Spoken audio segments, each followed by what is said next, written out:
Alright, we're going to take a look at a game called Dixit. This is what the box looks like, front, back. So this is what the scoring board looks like. It's actually inside of the box. You put rabbits up on 0 and you have 0 to 30 spaces. So we're going to simulate a 4-player game. So each person gets 4 of these. They're labeled 1 through 6. So you take out 5 and 6 since there's only 4 people. And you give everybody 1, 2, 3, and 4 of their color of these chips. We'll set this aside. Alright, so you get a deck of cards, 84 cards, and every one of them has a different image. You shuffle these up and hand these out, 6 of them to every player.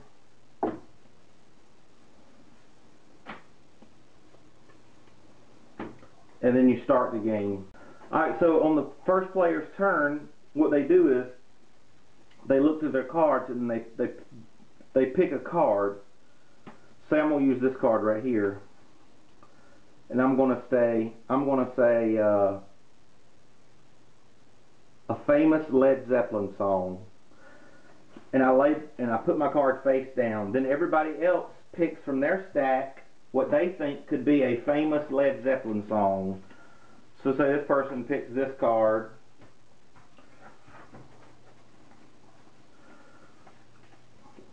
That card. And they pick that one. So then you flip them over.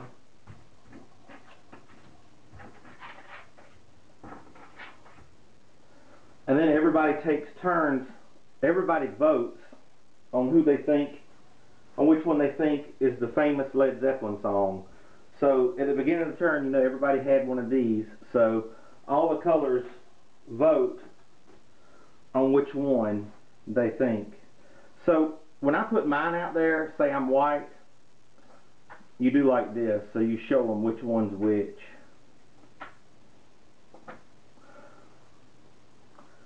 So now say this player's green, and he's got his vote. He's going to secretly put his vote out here upside down. And then it's red's turn. Red's going to secretly put his vote out here. And then blue's will do the same thing. And then once everybody's voted, except for the person that named, said the card, they turn them over. And so this person voted on that one. Red voted on that one, and this person voted on this one. So this is how the scoring is done. So you want somebody to pick your card, but not everybody to pick your card. Because if everybody picks your card, everybody in the game gets 2 points but the storyteller. Also, if nobody picks my card, everybody gets 2 points but the storyteller. So you want at least one person to pick your card. So in this case, one person has picked my card. So I get 3 points because I got somebody to pick it, and then the person that picked it gets 3 points. So now you look at these cards. So say red played this card. So he got green to pick his card and play, so he'll get a point because somebody picked his card and not the right card. So he'll get a point. And then also say green played this one, green gets a point because blue picked his card. And that's how it's done. And this person that played this one doesn't get any points because nobody picked this card. It's a pretty easy game. The only thing you might have trouble with is coming up with, after you play it about 10 times, you start seeing the same cards, and sometimes it's kind of hard. And you don't want to be, you want to kind of be vague, but not, right to the point. Like you wouldn't play that card and say a cat, because everybody would pick a cat. And like you wouldn't play this card and say a king. Well, you could say a king because there is a king in here, but you wouldn't say it because most people would pick it. You would say something like, say Howard Stern. So you'd play this card. Howard Stern's the king of all media. There's the king. And here's another one. So if somebody had that card, they could actually play that card on that same turn and hopefully get a point because somebody would probably pick that card if they knew who Howard Stern was.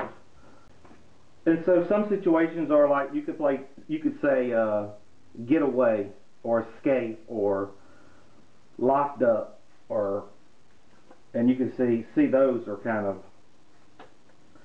that's kind of an escape. He's escaping through the thing. There's a bunch.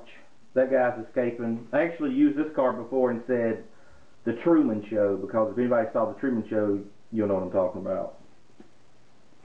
So there's a few cards that you could say for each thing, so you got to kind of be careful. And once you play it a few times, that's a good one for escape. See, he wants to get out of there.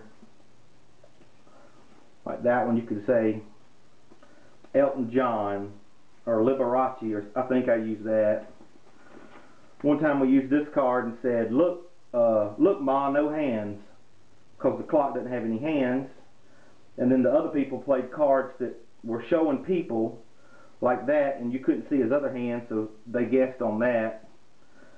So it's a fun game. Pretty easy. So you play, and you keep doing that, the type of scoring, until somebody gets to 30. Or there's another way you can play until you've used all the cards up, either one. So after you've played one, after the storyteller plays, everybody draws another card. So everybody keeps a hand of 6 the entire game. That's it, Dixit.